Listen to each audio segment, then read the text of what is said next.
Next morning, I show up at 8 o'clock, everybody's snoozing. I bang on the door and I'm like, my phone died. wake up! Of course Tyler's sleeping, he loves to sleep. And wake up! he woke me up, we got going. Thankfully our buddy Alley Cat was down there pulling as well, so we stole an injector out of his truck. Tyler Buckingham came through in the morning and we sent a crew member over to his shop. He got a core injector from him just for a backup at this point. And thankfully, James got it fixed, as always, and we was back out and ready to go. So we throw on the dirt drag setup, single rear wheel. Damon Winland loaned his sled pull setup. So he has a bad work stock truck if anybody wants to see one. Her name's Trudy. Yeah. He lent us his wheels and tires, and we just bolted on the single wheel setup and went out to play and made some good passes right off the bat. I did not sleep as much on the light this time go around. So we did that. We was spinning. We decided, you know, we have a set of duals. Let's put it on there and see what happens. Track was going away pretty bad, and one of our crew members, John Miller, said, let's bolt the duals on it. We already had our outside spacer on, so it was really easy. We just told him, go down there and get the wheels, tires, ramps. We'll just drive up on the ramps, slide a dual on it. Everybody's looking at us like, what are these hillbillies doing? And we're going, we're doing what hillbillies do. We need more tires. And if you guys watch the King of the Street video, I mean, you'll even see the announcer was like, holy crap, that's a fast passing dually. He wasn't expecting That's a fast dually. So, I mean, the crew was pumped, my dad was pumped. It picked up 0.2 of a second. I mean, it was going.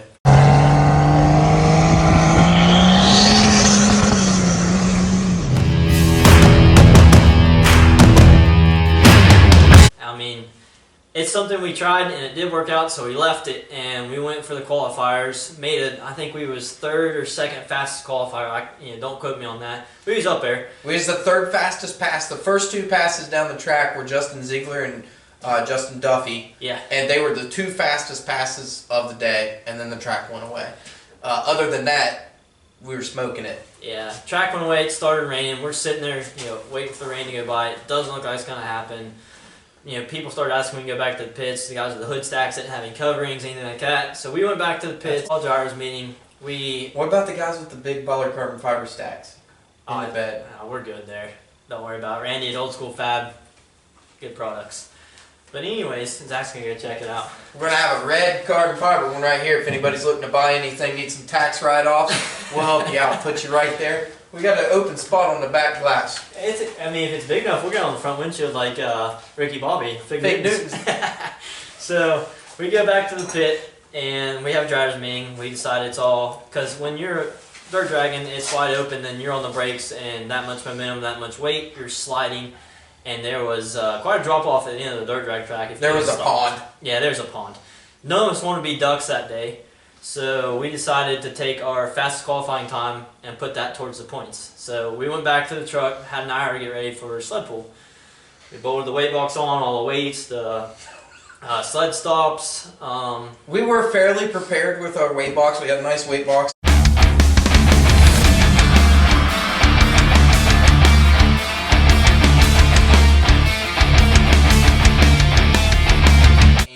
About 1,100 pounds of lead ingots to put in it. But then they're going, where are we going to put the rest? And I said, well, we got to have a spare turbo. So we put it in the floorboard. And then we got to have a spare backup turbo, so we put it in the floorboard.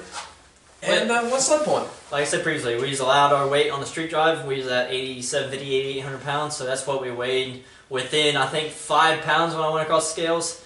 Funny thing is, and actually another group followed suit, we pulled up on the scale, went through weigh-ins, checked hitch height. We might have been an 1/8 inch high, and we didn't have 1/8 inch adjustment, so I grabbed James's snap-on battery powered grinder and took the grinding on it and made it clearanced for the hitch height. That cost him $600. Another crew seen that and had the same problem, and I got a knock on my window and was like, hey, can I borrow the grinder? I said, yeah, absolutely. They did the same thing, and everyone's kind of looking at him like, what's going on? But we had borrowed that hitch too, thanks. Yeah, thanks, Alley Cat. So we did this, we drew, which worked out for us, drew a last chip to pull. So we're waiting, seeing how the track's turning out, seeing how the sled's reacting, And again, I had zero experience with any of this. James The main factor is Ben does not like dirt. I don't. It gets. I like dirt for dirt purpose vehicles. This is not, in my opinion, a dirt purpose vehicle. I mean, look at it. It's just an old truck. So, anyways, we get ready, and I had 3 people speaking in my ear how to leave the line, how to do this, and I get online, I forget all of it.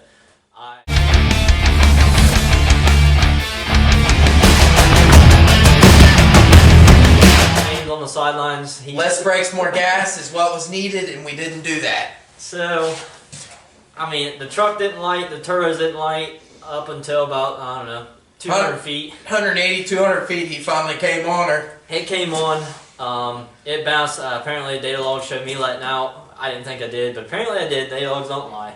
He was wide open throttle for like about 3 seconds. We went like 304 feet at 24 miles an hour or something like that. And 21 mile an hour. 21. And the fastest pass of the day was 29 mile an hour, and they were only like 28, 30 feet in front of us. So that showed that we had a really good digging setup, and we were excited for the second pass.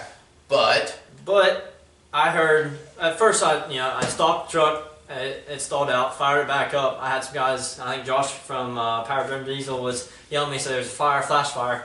Jump out real fast. It was just apparently transmission fluid had hit the manifold or something. It went out just as fast as it started.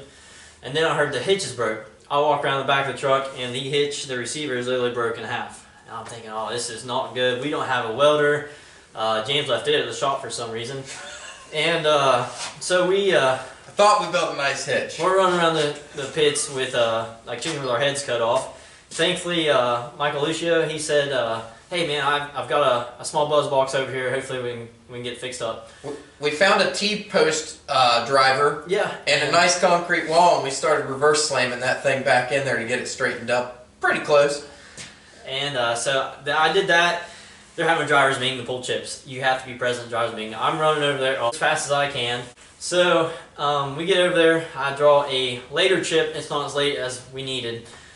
My buddy Jason's running around, found the guy with a welding rig in his truck. He came over. Thank you, Lawns Unlimited, for the sponsorship. Yeah, came over. This guy, stick welded the back as best he could. Best thing about this whole thing is, if you've ever met my dad, you know how old school he is. He's in the bed of my truck, jumping up and down with probably, I look over, maybe 8 other people trying to get the hitch to bend up as they got it on a jack. And it's comical almost. We fell off the jack several times, but it was a good time. And thankfully I had the roll pan that Daniel Sayers painted off of it, or it would have been junk. But anyways, we get that done, get welded back, and we're up. I mean, we don't have any more time. We're up. So we pull it down in gear, go the way across the scales, and it's not moving. And I'm over. We have 3 minutes, and he's freaking out. And I'm like, the filter sucked up. This just sucks, but it is what it is. Let's push the truck out there. So we pushed it up there. He drives out, it moves, he goes back up, it doesn't move. We got 7 minutes to complete the pass. So I walk out there, I'm like, stay calm. We got quite a bit more time. I asked the tech, I'm like, how much time we got? He said, 5 minutes, 50 seconds. Perfect. Can we push him back? He said, the rules say that you're allowed to push the vehicle to and from the event, and that's to the event, push it. So the crew gets out there, and we had a little bit of help from a couple of the competitors. Pushed it back to the sled. We hook her up. We said, we're going to give her hell. And I looked at Ben and said, sit here a couple minutes, and when you want to, fire it up, pull it in gear, and see how far it makes it.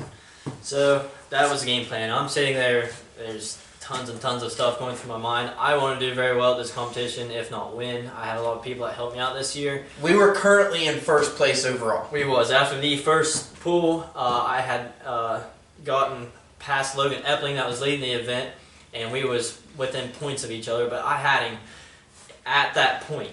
So, he came over, had told me, we shook hands, and I told him thanks and whatnot. We went out and was hoping to put down a decent pass. The filter sucked up, it caused it from not happening. So anyways, a couple minutes go by, filter settled and fluid settled. I tell the guys, I said, get out of my way. The track guys, I said, as soon as it fires, I'm pulling it in gear and going. That's what I do. It comes on, I'm thinking maybe it'll just hold. I get about 80 feet and it starts slipping, going through the converter. I think I went 100 and some, like 105 feet or something like that. I'm mad, throwing my helmet off. Very disappointed. They're getting a tow tractor. Well, like previously stated, you have to pull off the track underneath your own power. So James is yelling at the tractor driver, don't get out of the way, guys. So I let the fluid settle a couple more minutes and pull off the track underneath my own power. I'm very disheartened at this time. We pulled around. I think the whole event's shot. I think it's might as well just time to load up and go home. They're telling me to wait. I get a phone call. It says, "Hey, you need to be over here at the announcer stand. They're doing awards. You've got third." I thought there's got to be something wrong. So I run over there, and I came down. I did end up third. Logan Epling got second, and Bubby Payne got first. That was an $8,000 transmission filter. It was the most expensive filter I've ever put in any kind of vehicle. It literally was a $3 filter, cost us $8,000 likely. He's saying that when we got back to shop, he went through the transmission. That was the only issue. Everything else was perfect. It was from my deep staging at drag racing. Yep, the converter stuff had finally washed through the coolers, ended up in the pan. Ben, congratulations. By golly, you did it. Third place. You fought hard to get here. And I mean fought. You really did. It's been a big, big weekend. Tell us about your weekend. It's actually a funny story. We've been building this truck. Haven't done any kind of event like this. I've never drag raced. I've never sled pull, dirt drag, dyno. This is all completely new to me. Friday night we smoked a converter, changed it out between qualifying eliminations, and somehow we ended up in the finals with Logan. Blood, sweat, and tears. Hurt the trans again. We stayed up. My whole crew stayed up. We quit at 5:30 Friday morning, getting the trans rebuilt back in the truck. Took about an hour and a half nap, got back up, got stabbed in the truck for the dyno, and then we went on a street drive. I actually had a lot of weight in the bed and bent some shock brackets, so we was pretty much riding on the axle to frame the whole time. So it was a nervous wreck there, but we made it. And then, today we did dirt drags, felt really well with spinning, decided to try something different, put the dually wheels on, it seemed to help. Then we started sled pulling the sled pull setup. First pass out, we did what we did. Second pass out, we sucked debris up into the filter. Bad luck struck us again, and you seen what happened. But thankfully, we pulled it out, made some points, and pulled off the track under their own power. And so here we are. I mean, it's been a great experience, eye opener for all the work that goes into this. So, it's awesome. Gonna be back next year. Yeah, more than likely. Gonna go home and get some sleep. I'd love to have about a week's worth of sleep. I'll bet you would. Sir, once again, congratulations on behalf of Sarah Phillips and entire Smoking Speed and King of Street staff. Thank you so very much for being with us. We do appreciate it.